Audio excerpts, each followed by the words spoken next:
Diyos ay Espiritu, kaya dapat siyang sambahin sa Espiritu at sa katotohanan.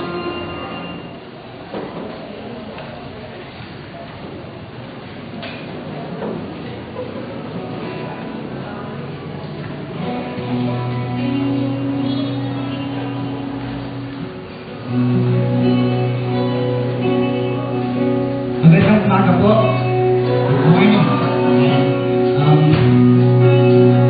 Magtatanong po ba tayo minsan kung si Jesus ba ang tunay na Panginoon? Siya ba ang God? Siya ba talaga ang tunay na daan? Alam po natin na malapit na yung mahal na araw, diba? We will be remembering yung crucifixion of Jesus Christ. Pero madalas natin alam ito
ako idadamay, katawan at pagilog ng pamatawad.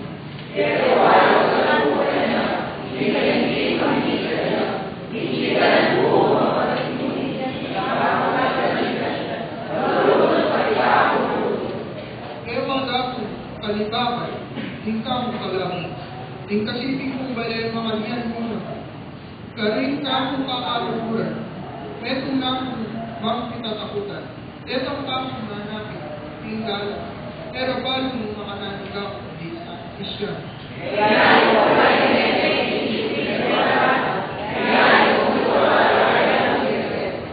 Daramdaman ko yung isisisitan dako, tatapos ko lumang ng araw, huling isang metong laman, bantiyan ko karelang katayan.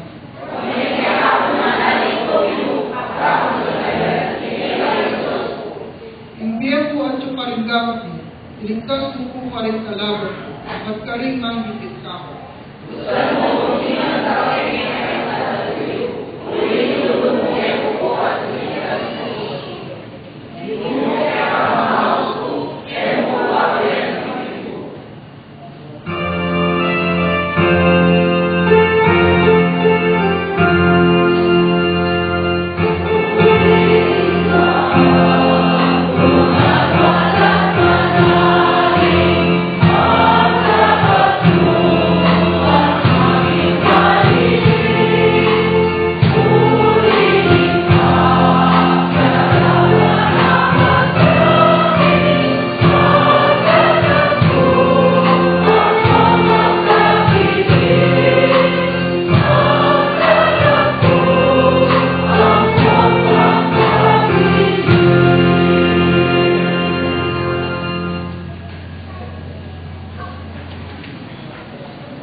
Okay, for God so loved the world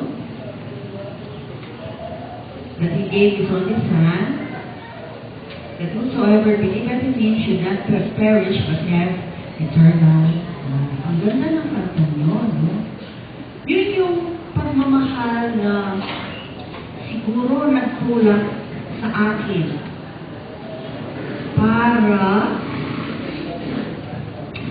pumasok ako sa isang kurso na kung iisipin mo parang mahirap.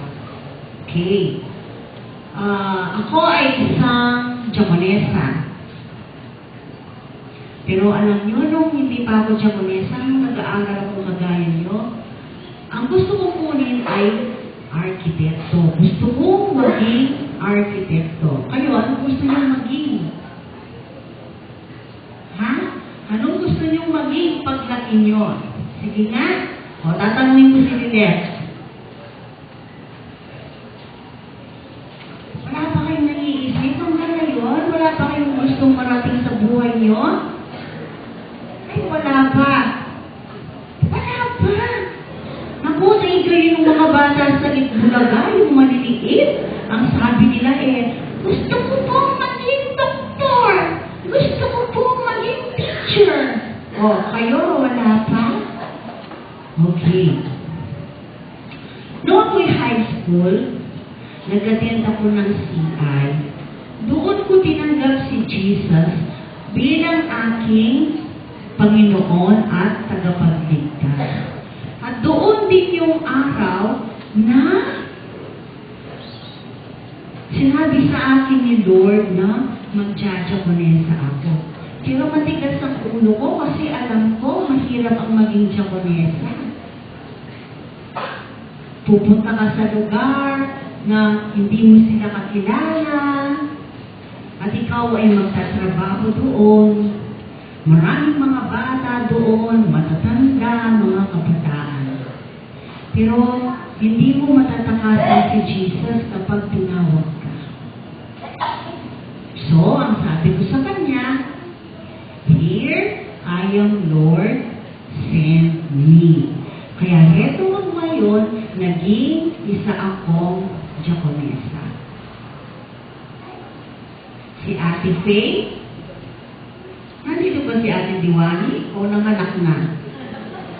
Si Ate Diwani, Japonesa din. O si Pastor, Pastor. Kayo, paglaki ninyo, anong gusto niyo maging? Gusto niyo rin bang maging Pastor at Japonesa? Sige nga, magtaas ng kamay ang gusto maging Pastor o kaya Japonesa. Wala. Dito kaya, sino yung gustong maging Pastor at Japonesa? Ay, gumaganyan lang, parang hindi determinado. Japonesa daw, Pastor. Eto siya, kaya lang ang sabi niya. Kailangan kapag gusto mong mag-serve sa Panginoon, ganyan. Sige nga, ulitin ko. Sino yung gustong maging Japonesa o Pastor? Ayun! Yung isang gustong maging Pastor, hindi nagtataas ng kamay. Pero, let's do tayo, kasi alam ko merong gustong maging Pastor dito at Japonesa. Ipag-pray po natin sila na huwag hihinto si Jesus sa pagtawag sa kanila para darating ang panahon ay magiging pastor sila at Japonesa. Pareho pa naman silang babae, yung gusto maging pastor, babae din. O, di ba? Pag-pray natin sila. At sana darating yung panahon na sasabihin nila, "Here I am, Lord, send me." Okay? Tayo ay manalangin. Alam ko, Panginoon, mahirap yung maging manggagawa mo. Pero there is joy na hindi mababayaran ng pera sa paglilingkod sa iyo. Hindi man kami Japonesa, hindi kami man pastor, pero alam namin, Panginoon, ang bawat isa sa amin, binigyan mo ng kakayahan para maglingkod. Kaya dalangin namin kung ano man yung kakayahan na yun ay gagamitin namin sa ikalalwalhati ng iyong banal na pangalan. Ito ang aking dalangin sa pangalan ni Jesus. Amen.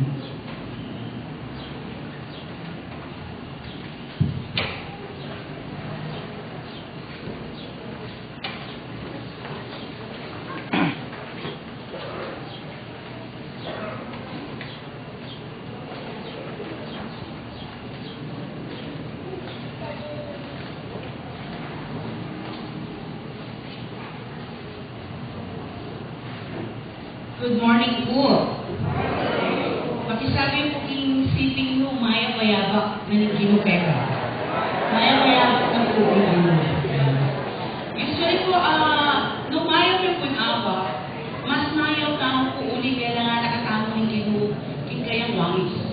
So, brino sabihin, iparasa tao bilang Methodista na lumakad king kabananan, yung iparasa na hindi kaya tao ng So, brino sabihin, tao po makawani kaya ang mandate ng God kay bilang katatalakaran bilang Methodista. So, kinatigarin ko panagdam, kapatid, mayayari po kaya kaming R&R na po kitang rest and recreation for overnight and then biyahe kinabukasan before lunch. So, may katatang kami po kayo ng 5:30 na ni Gata na po. So, salamat po ginuot kaya kayong panalangin at kaya kayong suporta, kaya kayong talapagobra. Kasi po, kaya ba yung naninig kapatid? Kita pong ausad ng recreation is strength for the soul, is strength for the body, and then yung rest for sleep, off and labor, ang nakonfine ka, go to the distance. At yun po ay mayroong ibinibigay na nakalakasan ng Diyos kung paano ang rest time is a repair time. Alam niyo po ba that rest time is a repair time?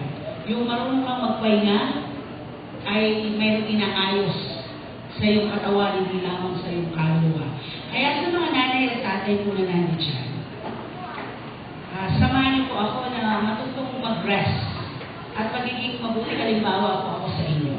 Kaya bukas po ay hindi niyo ako kasama dito sa church kasi i-rest po namin yung aming mga soul.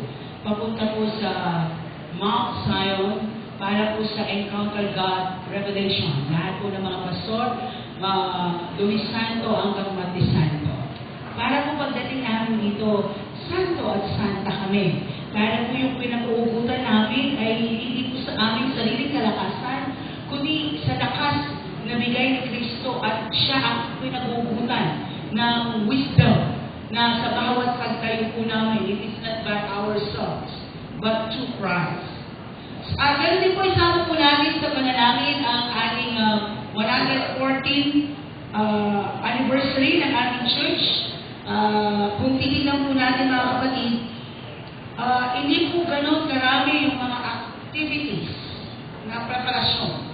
Pero alam ko po, tagos sa puso natin sapagkat meron po isang linya na nakalagay po kung sa inyong pagpasok, meron po kayong napansin dyan na nakapaskin sa multi-purpose sa entrance door ng ating pagsamba na let us offer souls of commitment to God. Let us offer souls of commitment to God. Alam niyo po yung mandate natin mga kapatid, go and make disciples of Jesus Christ for the transformation of the world. At yun po yung ating isa sa for advancing God's kingdom in the domains of life. At ang focus po natin ngayon is about mission. It is about disciples. So, yabe po hindi kapatid yung panalangin. Bago ito, nalatanan ito po ng mag-obra physical. Yung natayo po itong power ng God. Yung hindi natin kayang gawin, ang gagawa po ang Diyos. Itaketamo yung gawan, yung gawa po ketatamugin. Etala po yung palambutan puso ng aniwa, di ba? Etala po yung idalakit ng pamilya ng aniwa. Etala po yung idelikit na rin yung katamong pamilya parang yung Diyos. Pero yung Diyos pwede na po kausan. At yung kamalawas na ginupota po may iba't italagaling na sarili. Malayari pong apilit talang dalang yung kapilya. Asa na talang dalang kapilya. Pero hindi po yun ang nais ng Diyos. It is not about church-goers. It is about our commitment to God. So yun po yung emphasis ng ating anniversary na dadalhin po natin